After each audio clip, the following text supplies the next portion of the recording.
Well, my name is David Ding.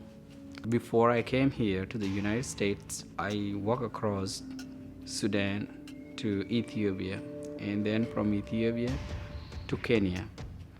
And the reasons I traveled that far from one country to another was because of civil war in the South Sudan. The government sent the troop right into the villages to destroy the villages. My mother ran away from the village when the fighting began. My mother ran to the other side of the River Nile, to the west, and I ran to the east. So I just ran with some random people from the village. We did not have water to drink, no foods. All we had to depend on was to eat from the trees that we know. Another difficulty that we had on the way was the wild animals. Sometimes they attack us, and we have to travel at night. And I believe it was about 30 days. I believe I was 7, because I don't know my date of birth. And we stayed there in the camp, basically like confined in that refugee camp for 4 years. We were provide foods and education, because the United Nations, they try to help us. That's where we pick up the name to be called the Lost Boys, because we were not with our parents.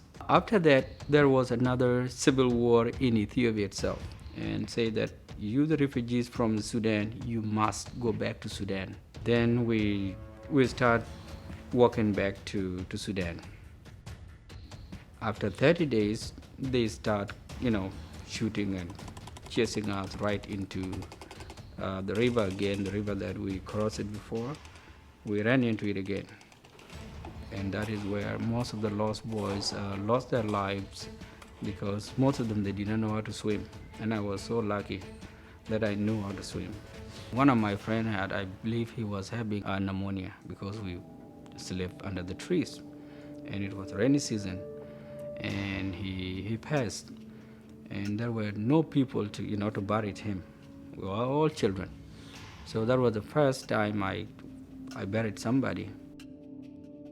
The enemy from the Sudan, the one that chased us away from the country, they came again, because we were in the country. So they came again to attack our refugee camp where we at. And they captured those who were sick and those who could not run. I lived there in the Sudan for half a year. The elders, they told us that you have to leave the country. And that's when we started our long journey from South Sudan to Kenya. When we get to Kenya, we were given a place, and that place became our home for 9 years. So we stayed there, and we start going to school again, trying to learn how to write and speak English. One of my friends heard about that the United States is trying to get us to the United States. And some years later, it took so many years, and some of the lost boys were called into United Nations Refugee Camp Center. I saw my name on the board, on the public board outside the camp, that I'm going to Dallas, Texas. So on April 24th of 2001, that's when I came to Dallas, Texas. It's an inspiration to see these guys. I see them working so hard here at work, but they don't care what they do it very well. And to see them work so hard at school and work so hard here at the hospital and always have a good attitude. They don't have an expectation that we owe them something, they don't have a sense of entitlement. These boys are just so grateful for everything that they have been given, and they've worked hard to get it. It's not just been handed to them. I'm really thankful with the Medical Center of Plano. Seeing time we came here, it's like my family. Bior, he's a great worker. He really cares about the place where he is. He appreciates that he has a place to work and doesn't take it for granted. We lost a lot of friends on the way from our country to Ethiopia. Working with Medical Center of Plano is like if people get along as a family. that's the place you want to be. They don't treat you as employees.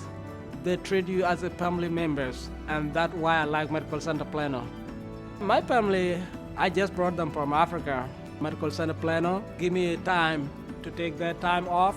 After I came back, everything that I need to do for my family, they let me do it. We are all grateful and thank you for all you have done for us. He's always joyful. I've never seen him sad, upset. Even if someone says something to offend him, he just, oh, that's nothing, you know. His personality is just very warm. I remember the first time that I met David, I thought in my head, wow, what a gentle giant. You know, he had a very quiet personality, but was very respectful, and a smile that just lit up the room when he started talking. You could tell he was happy to be here at the Medical Center of Plano, and that showed with the care that he gave to our patients. He's one of our transporters. We got numerous compliments from our patients about how gentle and how kind he was with the patients. I am so grateful to be here, basically for the friendship that I have made with people and the people that I have met and all the good things that they have done to me. I felt like I met real friends. For example, I went back to Africa, get married, and I came back. Then my daughter was born, and I told some of my co-workers, and one of them even bought crepes for the babies. So that is the work of a family member and a good friend. So that means I have found them here. It's been a wonderful decade that I have spent here in Medical Center of Plano. Every time I walk into this building, I don't feel like I'm still a Lost Boys. They made me feel like I'm at home.